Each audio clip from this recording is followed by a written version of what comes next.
Good morning. Welcome. Thank you for getting up this morning and coming out. It is Tuesday, the 2nd of April, 2012. 3rd of April. I lost a day. Sorry. April 3rd, 2012. We're at the 39th Annual CALLERLAB Convention. I should have wrote all this down. And you are in a session called Retention Attention. My name is Mike Hogan. I'm your moderator.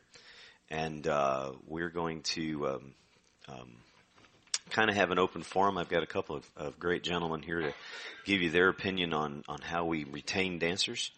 And we encourage you to ask lots of questions. Remember that this session is being recorded. So if you want to ask questions or have comments, we'd love for you to use the microphone and tell us your name and where you're from, and then ask your question or state your comment. Okay? We'll start on my far left. The gentleman on the far left down there is Mr. Bill Boyd. He's been involved in square dancing for over 30 years. Bill publishes Bow and Swing, the Florida State Square and Round Dance magazine, American Square Dance, the International Square Dance magazine. Bill's a caller for 2 Central Florida clubs and does frequent one-night parties. Bill is the owner and CEO of ATEC Industries and Graymac Printing, and a member of the Florida Callers Association and CALLERLAB. And Bill is from Altamore Springs, Florida. Bill Boyd. Thank you. Now I have to live up to all of that. Actually, I didn't chair this. I was on this committee last year, and I used a lot of the same handouts and same ideas that we did last year. We talked about it, and we had a lot of input from the audience. But when I talk about dancer retention, it comes into 2 parts, dancer retention and student retention. Before we can have a dancer that stays in square dancing, we've got to have a student that stays in square dancing. And there are some different things we need to think about, and this is for our callers more than anyone else. And first thing that I put down was that every class should be a dance. You know, someone comes to our activity, they don't come here to listen to a drill sergeant say, head, square through 4, right and left through, pass through, trade back. They come to dance. And it's absolutely amazing. I know some callers that will wait till the 5th, 6th, or 7th week of classes before they put their first singing call on. And yet some of our more successful callers have singing calls on the first night and at most the second night because they have an introduction. So they hear the music. Angels, if you have them, should be enthusiastic. And I'm going to cover more on that in a little bit later. And the caller should be enthusiastic. And let me tell you why I believe enthusiasm counts. And I'm going to give you 3 specific examples that are listed in the handout for you to look over, but 3. Every one of these I have witnessed or participated in and seen. Number 1, the caller. Even though he's hired as a club caller, I don't care if it's your club, I don't care if you're hired to be a caller for the club and it's a regular situation. The caller goes out and says, okay, I'm going to recruit a class. I'm going to have people come in. And they go out and they invest money from their own pocket. They'll go out and advertise in the newspaper. They'll do flyers, handouts. One situation, the caller actually took and did a direct mail postcard to everybody in the community. Pricey, over $2,000. What happened?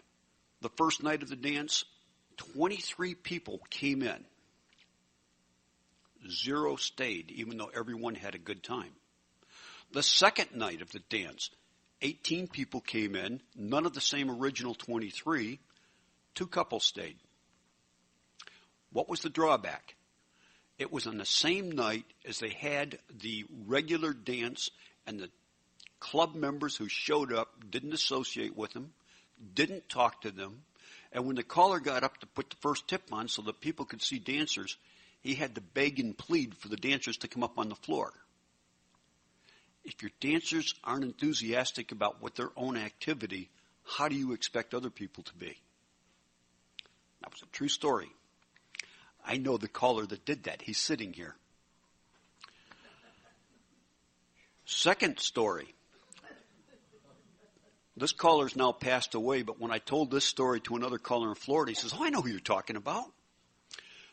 When dancing was more popular, there were a lot of clubs around. And at some point, you would get, every time you'd advertise for a class, and classes were 25 and 26 weeks long, he would get up there and he would get so frustrated with his dancers. He'd yell at them. And at one point, he actually threw a chair out on the floor. When I mentioned that to a friend of mine by the name of Whit Brown, Whit says, "Oh, I know who you're talking about. Yeah." Yeah. For some reason, this man never had a good club when all the clubs were in their heyday, and it was very common to see 10 or 12 squares. He'd have 2 or 3 squares. And his dancers couldn't dance very well. Third situation. There was a young couple from a club that went out, and they said, "Okay, we need a class." Now, this club was already dancing 9 squares a night in Central Florida. That's a pretty good-sized club. They said, "We need a class." And this one young couple, as a class coordinator, went out, and they did everything to recruit dancers and to bring them into the club. They had their open night on the club, and they had 24 angels there that night. The minute the caller started the music, and on here I put down there, "Drop the needle." I had to change it because he's on computer, one of these thingies right here. The minute he pushed a button, the angels were running, grabbing these students, saying, "Let's dance, let's get up and dance." They recruited 23 new dancers for their club in that class. 23. And those 23 brought more people in later. Enthusiasm is contagious. It's very contagious. One of my definitions of enthusiasm that I've always liked is as an outward expression of an inner feeling that's on fire. And I put that down there because that's one of my favorite definitions.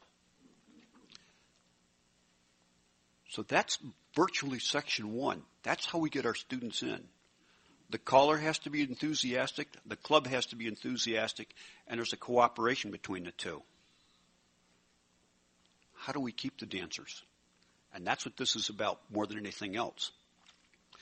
Now, anytime you're in business, and I've been in business for many years, I used to be in the corporate world before I had my own business, you're going to lose 10% of your existing customers every year.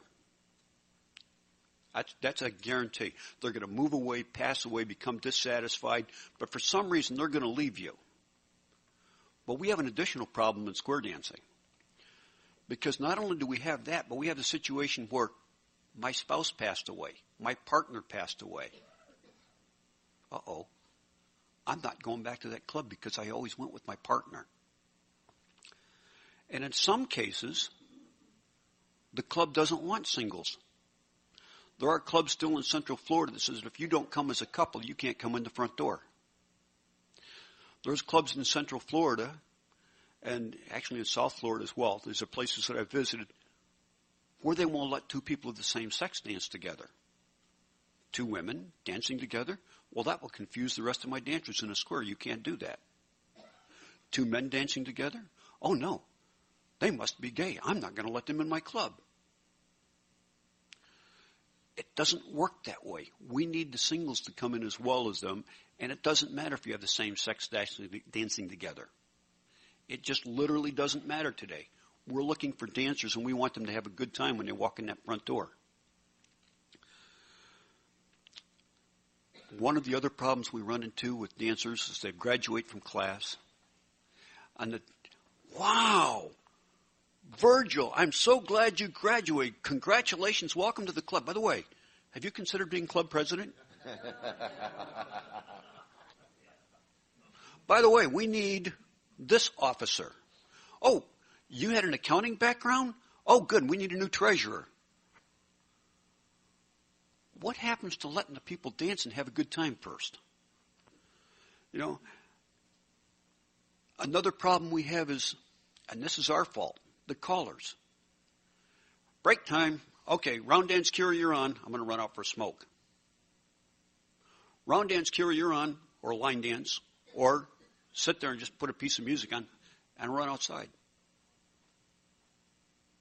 What happened to the caller walking around and being sociable? What happened?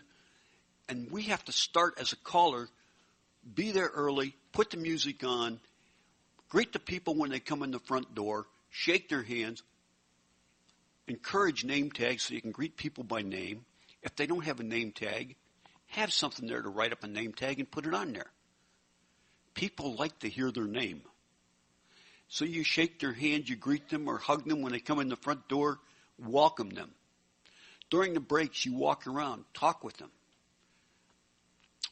And the other thing we have to do as a caller is we have to have an alternate plan. When we walk in, good, it's my plus night to call square dancing. I'm here. All right, I can call relay to Ducey. I can call spin chain to gears. I can tell. I had 3 visiting couples that don't know plus. All I know is mainstream. Now what am I going to do? Well, 2 parts to that. Number 1, we need to be flexible enough to do something about that and call the other dance. And number 2, I mentioned plan the dance. As callers, we should know how to plan a dance before we go so we can concentrate on having fun, a good time. It's our job to make sure that the people dance. Am I taking up too much time? No. Okay. Quick checklist that's on the back, and then I've skipped some things that are in the handout, but there's a quick checklist on the back. And these are things that I think about. Is your club location accessible? Is it easily found? Do you have signs posted at your club? How about the street corners leading into the club? How do people find you? Do you list or advertise your program that you dance on a website? Or do you have a mailing list? Do you have people that have ever visited your club? Do you get their name and address and write back and say, hey, we're glad you were here. Would you come back? Does your dances start and end on time? Well, let's see. The dance is supposed to start at 7, but, I didn't get there till 7:15. The dance is supposed to end at 10, but, I'm kind of tired. I think we'll close it down at 9 o'clock. Does your club have a planned program for the evening? Do you like to theme your dances? It's fun once in a while to have a different type of theme. I mentioned name badges. Are guests and members greeted warmly at the door? Not only by the caller, but the other members. And that goes on to sociability. We are a social type thing. We need to be that way. Do you maintain a friendly atmosphere through the whole evening? Cliques? I don't have an answer for that. There's cliques in every organization that I've ever been involved with, whether it's a Rotary Club, Chamber of Commerce groups, or different organizations. There's always cliques. We have them in square dance. Cliques can ruin an activity. If you have a class going and somebody misses, or if you have a dance and somebody misses, does anybody from the club call them, ask them if they're okay, drop them a note in the mail, hey, we really missed you. Please come back. And, of course, my last comment, I've skipped several on there, but my last comment is, are you part of the problem or part of the solution? There's only 2 ways you can handle that. We're callers. We're designed to have this club grow and have fun, no matter what our responsibility is, whether it's just a caller or dancer for the club, the caller's partner. And my wife is a big help to me, no bones about it. She's also one of my best critics because I'll get up and do a song or I'll do something in the evening, and she's in the back of the hall going, take that one off the list. You're not going to do that one again. And it happens. We pick up something we think we really like, we practice it, we get up there, we do it, and the next thing you know, it's terrible. And you thought you did a great job. So at that point, any questions before I turn this over?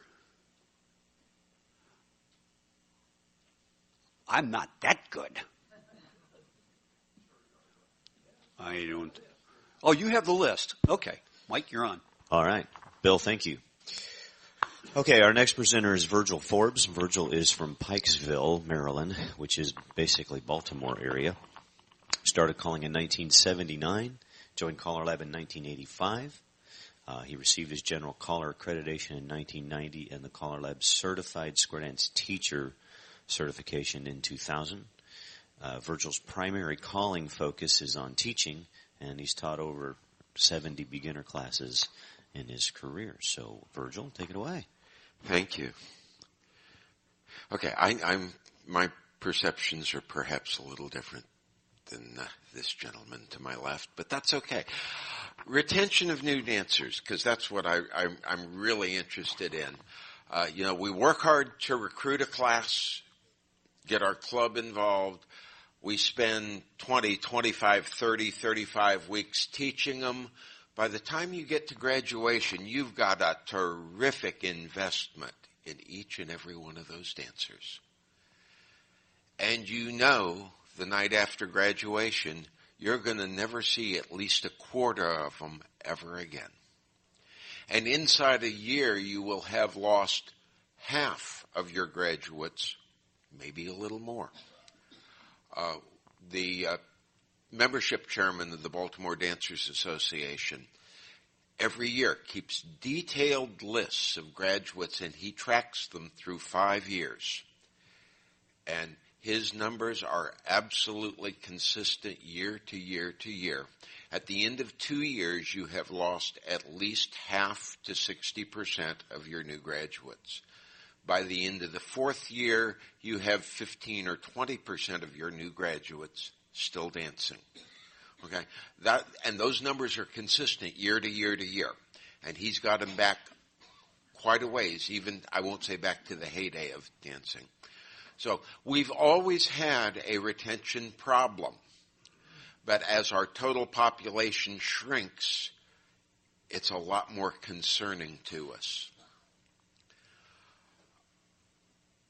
It's probably not possible to totally stop this erosion of our membership basis. Hopefully, we can slow it down. If we can get 3 years instead of 2, get 6 years instead of 4, well, gee, that increases the size of the club on the floor in front of us when we're calling on Friday night. And that's actually what I'm interested in, is how many people are down there on the floor having a good time. Okay, so that's kind of my setup. Okay, where do we go for that? How do we stop this erosion? Bob touched on it. We start with having the classes be fun. And the angels are a big part of that. The caller cannot do it all. The most important thing you want the angels to do is mix. Tell some stories. Tell some funny things that happened at club. There's no club over on this side and class over on this side. You see that? No. Get the angels out there mixing. By the way, I rarely use the term student on class nights. There's dancers. Because from the first time they join hands and circle left, they're square dancers. They just are not quite as choreographically sophisticated. Okay? So we have dancers. Yeah, some of them are newer dancers, but they're dancers, and that's how I approach them. They are dancers. Okay. One of the things I started doing this year, because my Tuesday night class, I have a couple and a half that, frankly, they have been a challenge to teach. And you've all seen cases in your beginners classes where one couple, you end up literally, nobody wants to get up in the square with them. And of course, if they're not getting the dance practice and not successfully getting through the walkthroughs, they're never going to develop the muscle memory to become even marginally competent dancers, which is all I'm looking for from club members, is at least marginal competence. So I bought Vic Cedar's square rotation package, and I use it in class. So that, and the couple that has the most problem, I've got them split. So they're on the rotation as singles. So each of them always has an angel dancing with them. And each square always has at least one couple of angels. But there's none of this 2 students with 3 angel couples, because that masks problems. And there's always at least one angel couple, one anchor, if you would, for the new dancers to anchor what they're doing on. I have found it really has improved the performance of all of the class members. No square glue. They get to move around. I force them to move around. It's the first time I've ever used it in class, and the class members like it. Okay. The next thing on my personal list of points is integrating the new dancers into the club as quickly as possible. And I don't just mean club dances. I mean all club activities. Now, I will grant you, starting in January, my club dances are new dancer friendly. My new dancers are, starting in January, are welcome at every club dance. And yes, they are expected to pay like every other visitor. Christmas dance is a freebie for students. After that, hey, we got $125 a hall rent to pay every Saturday night. I need people paying at the door. Okay? And I explain it to them that, when you go to square dances, you got to expect to pay. That's part of the activity. So I'm not treating them with kid gloves. I'm treating them like dancers. And that includes paying and of course, class night, they've got their own refreshment committee. We have refreshments at every class. Nothing fancy. But we're teaching them also to be club members, taking some responsibility.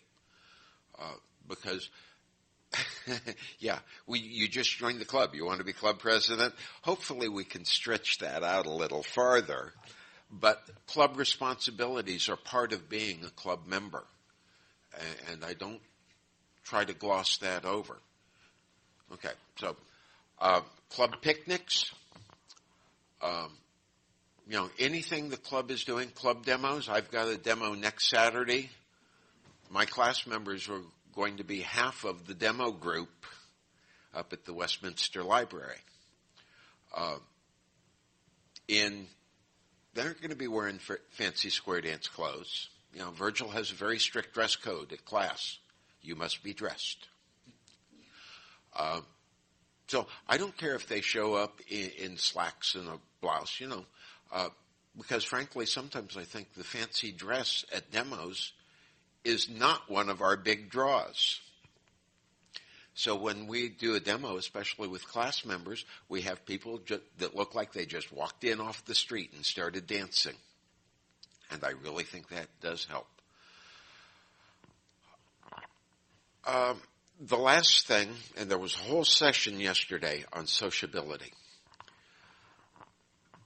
Square dancing is supposed to be a social activity, at least that's my opinion. It is not just fitness. It's friendship set to music. It's social. A club that I called for many years, we parted ways this last year because I was tired of driving 200 miles round trip after working Friday. They're 40 miles from the next closest club. And they get together 2 or 3 times a year to go visiting. They gather at the parking lot, carpool it, 2, 3. Somebody actually bought a van so they could take a whole square with them. And they leave at like 4:30 or 5 o'clock, drive up close to where the dance is going to be, and have dinner before they go to the dance. And after the dance, they drive back to Southern Maryland and go down to one of the local, let's just say there are suitable adult beverages for sale. And they make it a 5 o'clock till midnight traveling party. It's also one of the biggest clubs in Maryland because they remember that it's social. Is it really worth getting dressed up to go dance for 2 hours and then go home? Most people want more of a Friday or Saturday evening's recreation than just 2 hours of running around on the floor. We will also comment that many of our dancers are no longer able to dance the 3 and 4 hour dances that we used to do routinely. So we need something to fill a full evening's entertainment other than simply choreography. Going out after the dance, the local bobs, the local pick whatever. I actually had a group once that went to Friendly's, which is a ice cream parlor. It was a Sunday night group, so they called themselves the Sunday Swirl. Hey, why not? That happened to be a class night, and that class was the Sunday Swirl. Anything to extend the evening, make it more social, and better fill for the entire evening. My Lord, I could talk for 2 more hours, but then callers are used to talking. But I will leave it at that point. Questions, ladies and gentlemen?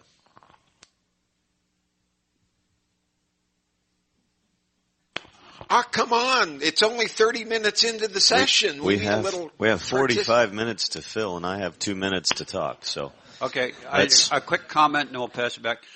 On your demos, I've discovered that when you go out and do a demo, number one, mixed clothing is fine. I like to have somebody in square dance clothes, but I also like to have people in casual clothes. And for people out there watching, a grand square is just as impressive as a relay to Ducey. You don't need to do anything fancy. You can get up there and just, a ladies' chain grand square or whatever, and just people go, wow. Thank you. Actually, a demo, my idea is I want to call stuff that people who don't know square dancing, their eye can follow the action. And on the relay, the Ducey, spin chain, and exchange the gears, there's too much going on. They can't follow the action. So pass through, bend the line looks very impressive. Square through 4, make a right-hand star, make a left-hand star. Looks very impressive, and a non-dancer can follow the action. Yeah, I'm Ken Deesbird. I live in the Murfreesboro area near Nashville, and I call for 3 separate clubs throughout about a 100-mile area, and I do a lot of traveling also. And I'm going to bring those 2 comments up to you at the same time, and what we've been experiencing here in this area as well as some other areas. We are dealing with a different culture of people who want it now, okay? And we are trying to handle that by trying to figure out how can we reduce our lessons that we're presenting and still keep them interested and still be able to join the club and then continue on with their learning process while they're having fun doing that. And the second part is, I don't care how good the dance is. I don't care how much fun you're having out there on the floor. You got a big, huge crowd out there. I've had this happen to me 100 times, and I've had national callers come through that I've worked with. At 9 o'clock is a bewitching hour. 9:30 in D.C. Or around 9:30, whatever. They disappear. They're not going out to socialize. It seems like, hey, at 9 o'clock, I got to be home in bed by 10, So how do we handle those 2 situations? Thank you. Okay, for the I Want It Now crowd, my group down in Southern Maryland, I did a presentation on this a couple of years ago. We used what I called ALPS, Accelerated Learning Program for Squares. Some people call it Blast, Blitz. There's all kinds of accelerated beginnings. We did a Friday night, 4 sessions Saturday, 2 sessions Sunday, that taught the entire basic list and started sampling the mainstream list. Thorough teaching? No, but enough to get them up on the floor on Friday night.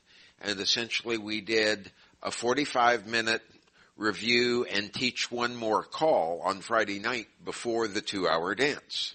So literally we canceled the Tuesday night class and just had this accelerated weekend to get them started, and then Friday night. And it worked about as well as any other. You have winners, you losers. It is not the be-all and end-all. It is not the perfect solution. For starters, it has to be a club that dances every week as a club schedule for that to work. So, that kind of takes care of your we want it now. Okay? And yes, it is a different society.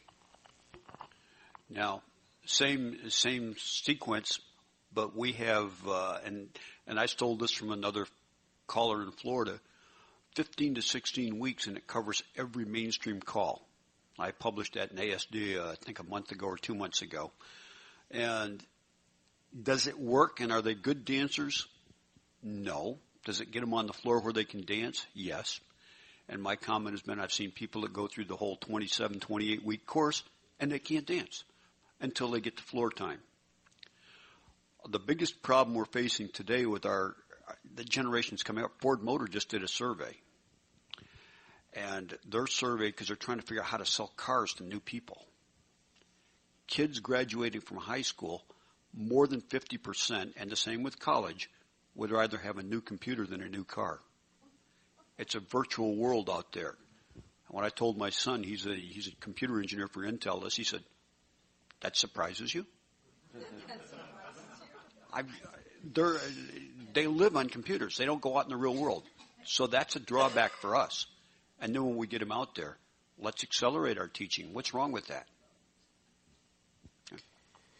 I'll just go ahead. What was the second half of your question? We both talked about how do you keep them going home at 9 o'clock at night? You can't. You can't. Yeah, when I taught at a active adult community. You had to be 55 to move in. And when they first hired me, dance time was 8 till 10. And after about 3 years, we moved it to 7 to 9:30. And when the club and I finally parted ways, they were talking about, should we dance 7 till 9? There are certain people who are designed to dance for an hour and 15 minutes, an hour and a half, and then they're ready to go home. There ain't a darn thing you can do about it. I would also, I think what you're seeing, I'll go ahead and kind of cover some of the stuff I wanted to talk about. I'm Mike Hogan, and I'm from La Vista, Nebraska, which is Omaha. Started calling in 1976. I don't remember what year I joined CALLERLAB. I think it was in the early 80s, somewhere in there. And I have a real job as well as calling squares. I manage an advertising agency. And so I'm a marketer, but we do a lot of studies and a lot of I want to talk about the social side of business, of not of dancers, but rather society and the change in generations and the things that were being affected by, that our square dance activities being affected by. I want to start though with just talking to take you out of the square dance world specifically and just talk about the customer relationship. There are, we're talking about somebody that we want to get involved into square dancing. Take square dancing out of it and just think of yourself as a consumer. An example, let's go with a car dealership for a moment, okay? How often do you buy a car? The average American buys a vehicle every 3.5 years. Now, you may not be an average American. That's the average. I think a lot of square dancers, we hold on to our cars a little longer than that probably. But I'm 49 years old. I have a wife, and I have a 21-year-old and an 18-year-old child, I guess. Adults at home. So I have 4 vehicles. So guess what? I buy a new car every 1.5, 2 years. So the average is every 3.5 years. How many of you are driving, are loyal to a specific brand of vehicle? You like Buicks, or you like Fords, or you like certain kinds of cars, okay? That's going to be the same, that's going to be consistent. That's the way that our dancers are going to be thinking as well. They have loyalties when they're making purchasing decisions. They might get the new model of a Buick or a Ford or whatever it is, but they tend to like that particular brand, and they tend to stick to that brand. There are new companies like Kia and Hyundai that are doing amazingly well. They're selling huge numbers of vehicles in America, and they are Korean-owned companies. What's interesting is, I believe it's a Ford. I don't remember the exact statistic, but there's one of the Ford models that is made almost entirely overseas, And most Hyundais, about 80% of the manufacturing process of a Hyundai is made right here in the United States. So the whole American who we're attached to is changing. But getting you to buy a product that you think is a foreign product is very difficult. We tend to be very loyal. Let's go to a different scenario, grocery stores. How many of you typically go to the same grocery store? Pretty common, right? Why? Why do you do that? Is it convenience? You know where stuff is? So you can go to the grocery store and you know that the milk, by the way, the milk is always in the back of the store, left or right, but it's always in the back of the store. There's a reason for that. That's absolute, and bread on the other, right? That's a marketing thing. Got to walk through all of our other stuff. But we're habitual. We do that kind of thing. So if we think about retaining a customer in a business environment, Bill said you're going to lose 10% of your customers every year, like it or not. We call it churn. It just happens. It doesn't matter how good you are at your customer retention programs, which in the business world, we mostly call that customer service. Okay, that's the biggest thing is you have brand loyalty and you have customer service. How do you get people to stay with you for a long period of time? You got to take really good care of them. If you go to the same grocery store, the first thing that you're looking for is a benefit that it's convenient for you. You're also looking for a benefit of, I know where everything is. It's clean. You also are probably looking for a benefit like they have. Yeah, well, that's why they do all of the ads. I'm in the ad agency business. I like that. They do the loss leaders to get you to come in and buy, get you back into the store all the time. Ladies, do some of you ladies have a clothing store that you tend to like to go to and shop at? How many of you have a tendency to go to a lot of the same stores? Okay. And when you go there, I realize if you go to Penny's, that the women's section is still in the same area, right? They didn't move it from the first floor to the second floor and move the shoes back down to the first floor in the far right corner. All those sections are the same. But when you go into the women's section, the displays are different. And, there's seasonality changes and those kinds of things. So they're using lots of variety to get you to come back for more. Okay, so that happens. You're going to lose 10% of your customers every year because of churn. Then the rest of it you're going to lose at some point because people move, die. I didn't want to say that, but yeah, they die. They die. There's other reasons why you lose customers, but the health reasons. The biggest reason that a grocery store or a ladies' clothing store loses a customer is because they get mad at you. Your customer gets mad at you. Failure of customer service. They are dissatisfied with something.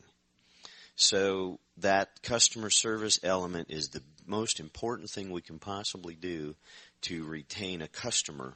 And it's no different for square dancing than it is for any other business relationship or business model. Okay?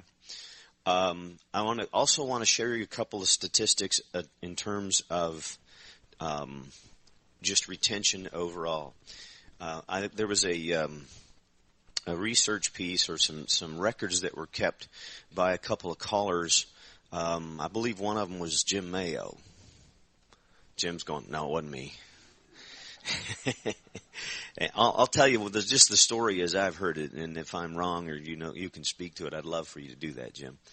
At any rate, the retention rate was the statistic was over a course of like 15 to 20 years. They kept track of dancers coming into their lessons, and 50% of the people that started lessons never finished. And then of those that finished, 50% of those people didn't dance longer than a year. Okay? Now this was 1920, no, not 20. I want to say, am I talking about, are you involved with that, Jim? That stat? Okay, you tell them. In the Jim Mayo from New Hampshire, in the early days, Gilmore said, go home and keep records. And I did. And one of the things I learned is in those days, lessons were shorter, not much, but shorter. And I'm talking the 60s here, 1960s. But in those days, we were running classes 5-6 squares, routinely. We rarely lost somebody during class. They finished the class. Half of them then never danced again. And half of those that did were gone by the end of the next year. So you ended up with 25% of what you started with. And then you kept them for whatever length of time. But that's the stat as it came. Thank you. So, yeah, it just changed it a little bit. They actually finished the class. They just didn't dance after class graduated. Okay. So today, what's different? Today we have, we don't have 5 squares usually in class. We have a couple squares, and you may lose a few we're losing a few during class from time to time. I don't know if you guys are or aren't, but we're losing a few during class. We are definitely experiencing a very, maybe 50% of them that graduate or go through commencement and commence to square dancing that actually don't. And then we certainly lose, of that group, we lose them within the next year fairly quickly. So here's a couple of reasons why some of that happens. Today especially, depending on the age of who you're getting into your class, all right, Mr. Mayo's generation, you and I are, I'm going to be polite, but you and I are not of the same generation. Okay? Jim's generation joined clubs. They were Masons. They belonged to Rotary. They belonged to, the Elks Club. They joined bowling leagues. They made long-term commitments. Okay? My generation, we don't do that. We don't want long-term commitments. Now, I've been calling since I was a young teenager, and so I don't live in the real world the way I think, so I'm kind of going, well, why is that? I don't get it. Until I bought my son a guitar for Christmas and 8 guitar lessons. And by the 8th lesson of taking my son to guitar lessons, I was just going, oh, I got to get out of this. I just couldn't imagine that I had to go 8 weeks in a row to this guitar class. And that is, and a part of that would be, I wasn't learning it. He was learning it. I was just taking him. But the other part of that would be, it's a commitment. I got to go every Tuesday night for 8 weeks to something. And if I miss or, if he doesn't make it, then he's got to catch up. That's a challenge. Well, here's, I wrote this paragraph a while back for some other stuff I was doing. And so I thought I'd include it. Lessons are offered now and then if we can get enough people to take them. The product looks something like this. 30 2-hour classes on consecutive Thursday nights from 7:30 until 9:30, beginning September 10th and ending February 27th, with the weeks of Thanksgiving, Christmas, and New Year's off for a fee of $150 per person in advance, and not until the completion of the course will the dancers be capable of dancing with the general square dance population. Then, upon graduation from class, we ask them to dance on a different night, in a different location, in full square dance garb, with many people they have never met before, a few of whom don't welcome them in their square, to a caller they've never met before who calls much faster than at lessons and doesn't stop to help them.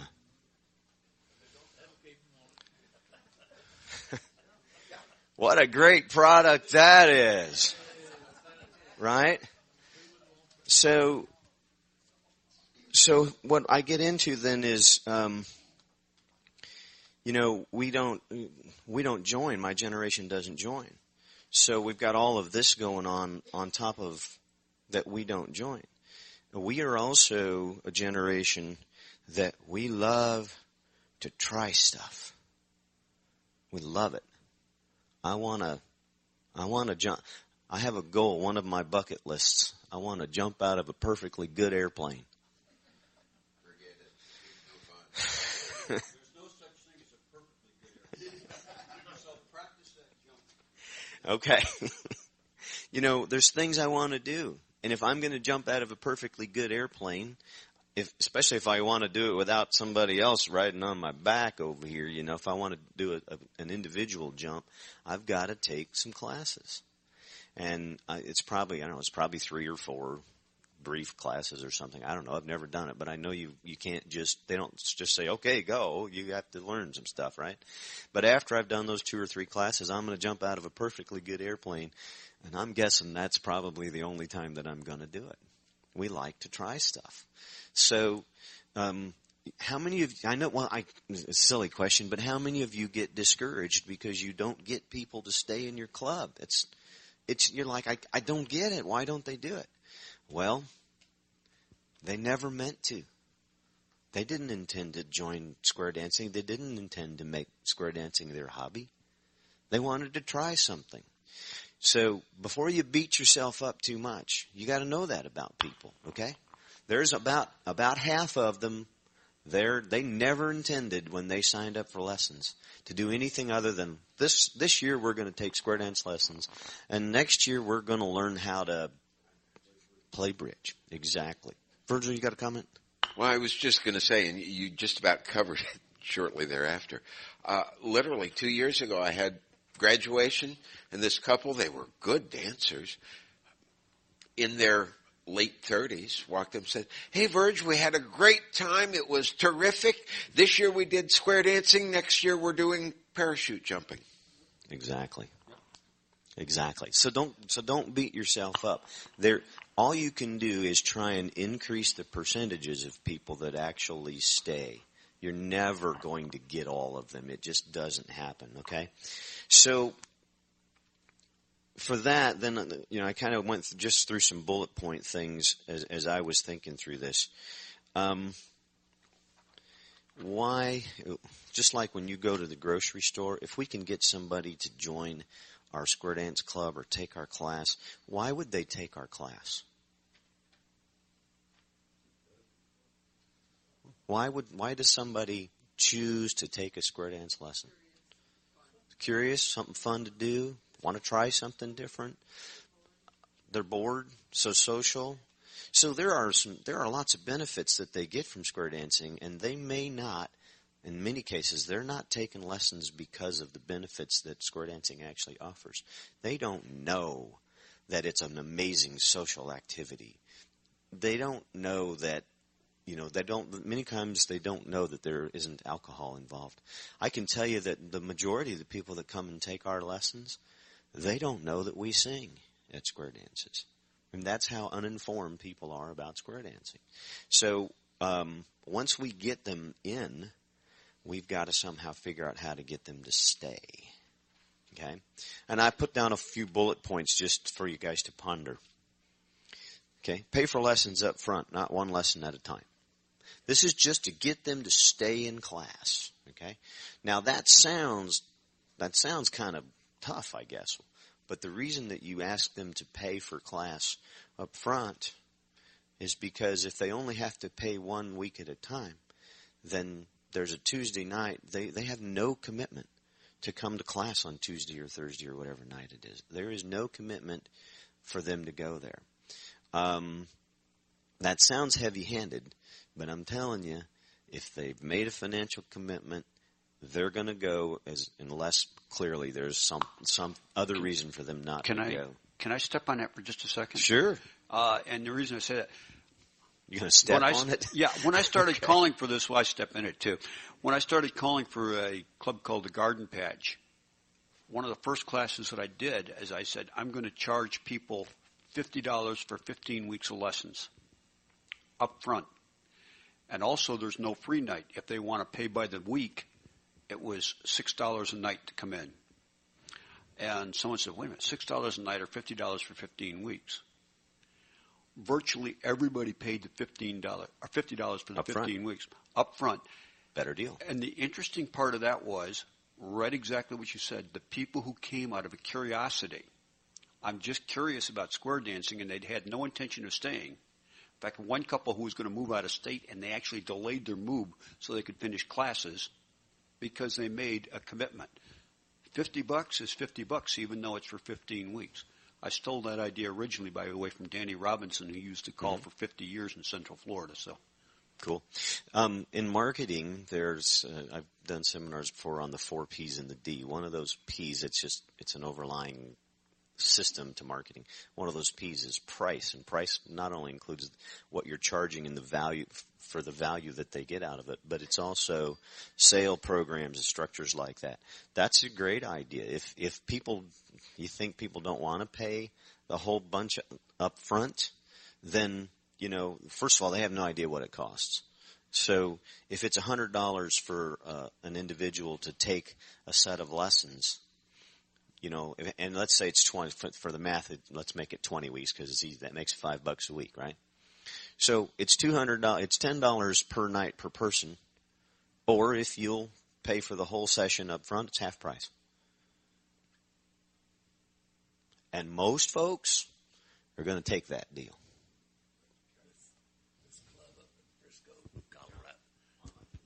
This club up in Frisco, I'm John Becker with the USDA. This club in Frisco, Colorado, that's had great success. They use that feature of get it all up front, get them committed. Our little club, we just get the little deal every month. First 2 or 3 are free, and nobody stays. But that's a good way to do it. It's worked for them. So, get them to pay up front. Now, if it's a long lesson and it's a lot of money, maybe you can do half and half or something along those lines. But that gets them to stay. But all that is making a commitment. Now, once they're there, you've got to make sure that they're having fun. It's got to be. If they're not enjoying this, believe me, they don't have to take square dance lessons. If they're not enjoying themselves, they sure aren't coming back. So you have to do the things that these gentlemen were talking about, making sure that they're having a great time. And then I wanted to touch on using square angels. There's pros and cons to using angels. You have to help educate your angels on how you expect them to handle themselves when they're at your class. But, and I'm actually presenting this as a class sponsored by your club specifically. Angels are the social of our lessons. They are the people that hold these new people's hands and guide them when they're a little bit lost. They are the folks that sit down during breaks next to them and find out where they work and how many children do they have and what other hobbies are they involved with. They're the ones that sit there and tell them about going to square dance conventions and weekends and all of these different things. They're the ones that really get connected. You have to make that bond with those people during lessons while they're committed. If you can do that, then they'll have another reason to stick around because they feel like they belong to something. And even though we're not joiners per se, feeling like we belong to something is an important element for people. On the business side, if you have an American Express card, you belong to a specific group, right? If you have a frequent, let's say you've got a, I don't know, whatever, pick your airline of your choice, but like you have a frequent flyer card and you're earning miles, okay? You feel like you belong to a club. There's benefits for belonging to those things. People do like to belong. Now, you got to get them from lessons into the club, and that's where we get into we're going to dance on a different night in a different hall with a different caller, faster than they've ever danced at lessons, with a caller that doesn't stop to help them. So how in the world do you transition them from the dance, from the lesson program, into your club? Now, I have some ideas on that, but I'll bet some of you have some suggestions on how you do it as well. I've heard, if possible, teach your lessons the same night that you have a club dance. Teach your lessons earlier. Kind of have this half hour, 45 minutes, hour overlap between when lessons in and when your dance begins, so that once you get them to where they've got enough calls to have a little wind in their face, you start your dance with some tips that they get to dance with the club. The one nice thing about that is they're dancing in the same hall that your club dances at, on the same night that your club dances. So the transition of a new hall or a new location is gone. Now, it's not practical for most people to teach their class the same night that their club dances. So, you may not be able to do that.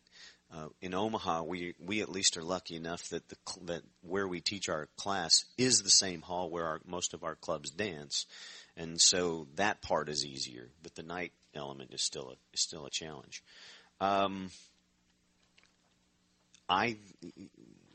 Bill, you said that you have, once they're about, like in January, once they've danced for a while, that you start inviting them regularly to come to your club's dances.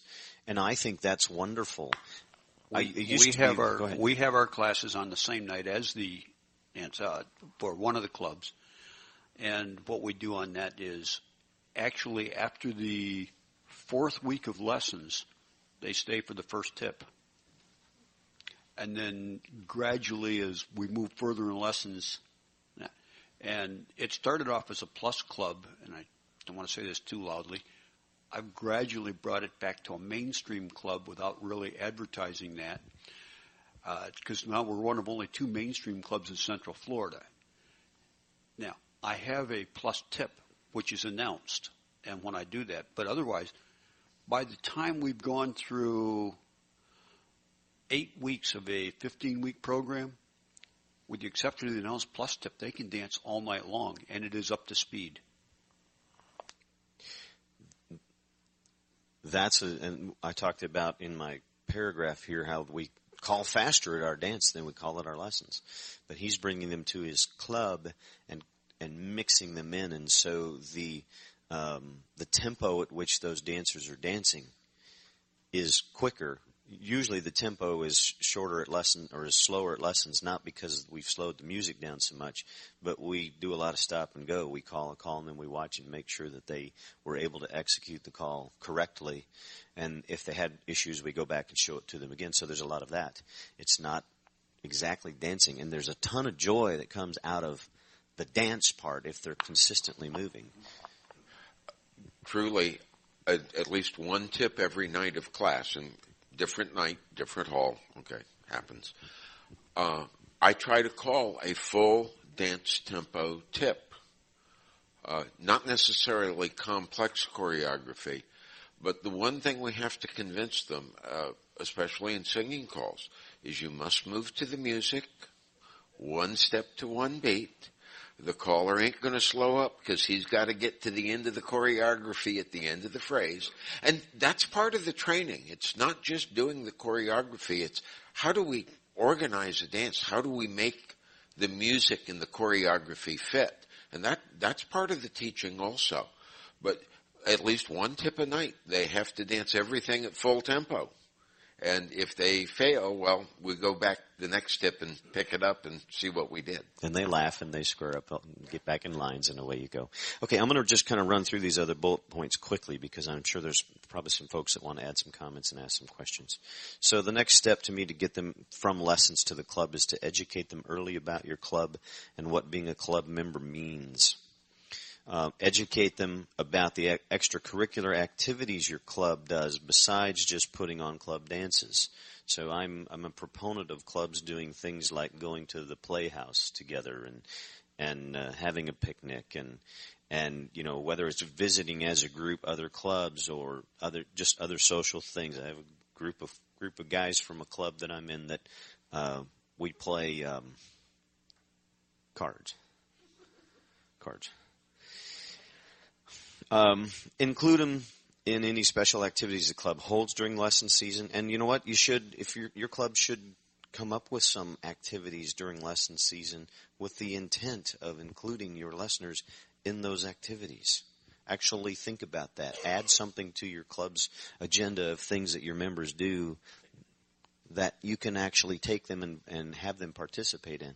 That they don't even have to dance. They can just go and socialize and get to know people. Invite them early and often to attend your club dances as your guests. I used to be opposed to people taking beginners out to dances too early. I don't think there's anything wrong with taking them out early as long as the caller understands that there's going to be some new folks on the floor and is willing to, you know, do a few tips where they've reduced the number of calls that they're using so those folks can have a good time. Don't take them halfway through class just idly to a mainstream dance and throw them on the floor and say, good luck. You don't want to do that. But getting them to the dance and doing a special tip or two for them so they can dance is a great idea. And then take them dancing to your club and to other clubs. And then the third step is to get them to stay. Getting them to stay is about, in my mind, is you want to make friends with them as quickly as possible. Bill, you mentioned this. Do not ask them to hold an office for at least 2 years, maybe 3 years. Make sure that they're dancing and they've had floor time and they're enjoying it. And boy, you introduce the club politics thing right off the bat, and it's an even bigger commitment. And they're not ones that want to make commitments. Okay, hold club events other than square dancing and be sure they're involved. Stay in touch with them through phone calls, emails, etc., so that they feel welcome. Don't lose track of them. They will stay home instead of coming to a dance on a Saturday night. You got to figure out why they're staying home. Oh, it was a long day. I was busy. Usually, it was a long day. I was busy means they're not quite comfortable on the dance floor. Somebody, they messed up a little bit. Caller called too hard. Something along those lines. So you got to make sure that you stay in touch with them. If you want to do a program where you have a mentor program where there's somebody that's sort of assigned to them, if you will, but don't just assign somebody by pulling a name out of the hat. You know, your club members should see if there's a couple or a single there that at lessons that they've come and angeled with and they've kind of got to know them, then you go, okay. You've developed a friendship. That's who you assign to that couple. So those are just some of the things. And then ultimately, the customer service element is critically important in any business. So make sure that you are focused on being great customer service, being customer service oriented. And then as callers, do the things we're supposed to do. Program our dances appropriately. Entertain them. Make sure that we're watching for, to avoid the clicks as much as possible. To, educate your dancers. Don't make them president next year. Give them a little bit of time. So we have to be leaders for our clubs in that realm as well. So, okay, those are my comments. Questions? Thoughts? Again, make sure you tell us who you are and where you're from. Mike Perkins from Clinton, Oklahoma. We are a guest caller club. so we don't have a regular caller available to us. But we still try to have lessons every year. And in the past, we have done what you've been talking about here, of what I'm getting at is the price of lessons. We have charged for lessons and didn't seem to keep them. So we offered free lessons, and we didn't seem to keep them. It didn't seem a whole lot different. I guess what I'm asking, what are your experiences in that? Are we uncommon? Or do you, when you charge for lessons, do you give a few lessons for free before you start charging and collecting? So just a little bit more about the pricing. I'm going to touch on that one real quick. In Florida, it's been very common for everybody to have, and this is probably nationwide, 2 free lessons to introduce everybody to square dancing and bring them in. I changed my philosophy on that as a caller because I figured if I'm going to get up and teach somebody and if I'm going to make the investment to pay for advertising, I want my money back. I'm greedy. So you walk in the front door that first night for your square dance, you either pay me your $6 for your class, $5 if you happen to be a member of the club, but that's not what we're talking about here. You pay me your $6 or you pay me your $50 up front. Now, when I first did that, the club said, that will not work. We need our free night. Until they discovered that it didn't make any difference. And I pointed out to them line dance, Zumba dance, every other organization that goes up, there's no such thing as a free night. And if you talk about ballroom dancing, if you walk into your Arthur Murray, these people end up paying $1,200 to $1,500 before they walk out. So that's my attitude. Because that was the smoking deal that they offered them if they'd sign up for a long-term commitment, $1,200. The way that we do it, we really don't have, if you will, free nights. We have free nights if you decide that you don't want to take the class. We usually don't ask them to actually write us a check until about the third night. Usually around that time, they've decided that they are really having a good time and they want to go ahead and make that commitment. If they are, I mean, technically the first 2 nights aren't free because we charged them $100 for the session, and the session includes the 2 nights that we've already taught them a bunch of stuff. So that's kind of how we do it. Just to talk about the pricing issue, I think free lessons are really, that's a good, everybody loves free, you know. So that's a great pricing strategy to get people to go, ooh. But they gotta have a recognized value of what they're getting before free really means anything to them anyway. So if I'm not a proponent of free lessons. I'm not a proponent of cheap lessons specifically. I think that if your club is charging, let's say your club is charging $12 a couple to come visit you, for visitors to come to your dance, then you should be charging $12 a couple per night for your lessons. Now, we can debate all night long whether $12 or $10 or $20 or what the right price tag is, but I think whatever you're charging for people to get into your dances, you should charge that for your lessons. I charge more. Truth be told, I charge more for lessons than club. And the local park and recreation, almost their standard, is 10 weeks, $75 per person. I'm using the same price, $15 a couple. For however, my class pays monthly. First dance of the month, they pay for that month. But $15 per is about average at Park and Rec, so seems reasonable to me. Dan Robinson, Kansas City, Missouri. Just to give you another example of when I first started, and I've only been doing lessons 3 years, but when I first started, I was kind of against charging because we were having so much trouble getting anybody to come. But this last time, we did have a charge.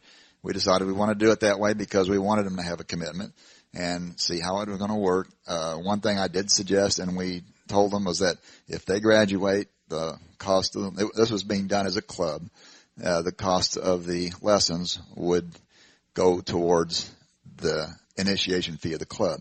So in a way, if they graduated, the lessons were free. And that gave them an incentive, of course, also to join the club. I was kind of skeptical as to whether we would have much of a difference in how it went. As far as, we really didn't have a dropout very much on the other lessons, but people would disappear afterwards. We actually had all the people that started the lessons finish the lessons. All the people that finished the lessons join the club. The only problem is we've got 1/4 of the people that join the club that are still dancing 2 months later, mainly because of personal problem. I mean, they just had personal problem. And, I understand that, but, it did work. And, even though, and we also had the thing where they didn't pay till the third lesson. And that didn't seem to really make any difference. Everybody who started stayed. So it's going to depend too, of course, from year to year. My observation, and I'm closer to being Jim Mayo's generation than Mike Hogan's, is for the younger generation, money is not that big of a consideration. Time and commitment are the consideration. I think, I could charge $20 a couple for lessons, and I don't think it would cost me any students. It's the time that makes people stop and think, do we want to do this? It's not the money. We are basically out of time. Does anybody have any closing comments they want to share? All right, then would you give a nice hand to Bill Boyd and Virgil Forbes? Thank you, gentlemen. And a big hand to our moderator, Mr. Mike Hogan. Thanks, guys. Enjoy the convention.